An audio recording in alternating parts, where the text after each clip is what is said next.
Детската градинка што се гради во реонскиот центар во аеродром ќе биде завршена до октомври годинава. Со изградбата на новата градинка ќе се растоварат постојните кои во моментов згрижуваат поголем број деца од дозволениот. Мислам дека со изградбата на овој објект најголемиот дел од дечињата кои што не сме во можност да ги згрижиме заради недостаток на слободни места во постоечките градинки, дека тој проблем ќе го надминеме и како што кажав, најголемиот дел од дечињата ќе бидат сместени, згрижени и конечно општина аеродром навистина ќе понуди подобри услови за дечињата во сите градинки заради тоа што со изградбата на оваа градинка ќе се растеретат сите постоечки градинки.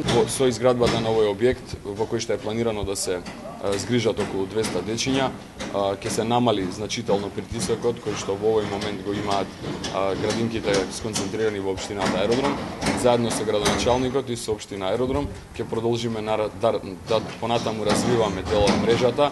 На размислување сме за отварање на дополнителни форми на згрижување на деца како што се центрите за ран детски развој. Во насока на подобрување на условите на згрижување на децата во градинките, министерот потсети и на измените што се прават во Законот за детска заштита. Една од најзначајните реформи е процесот на лиценцирање кој што ќе го воспоставиме во рамки на Законот за заштита на деца, односно до крајот на оваа година очекуваме да започнеме со процес на лиценцирање на целокупниот стручен кадар во рамки на детските градинки.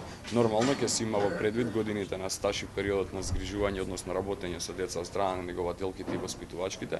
Меѓутоа, зголемувањето на квалитетот на услугата секако ќе се овозможи со процесот на лиценцирање. Ќе се воспостави систем за евидентирање и следење на состојбите во детските градинки, преку кој ќе се овозможи родителите да имаат информации за се она што било карактеристично за нивните деца, кој му се сфери на интерес, колку и во што се ангажирало, кон што има афинитети, дали имало некои проблеми и слично.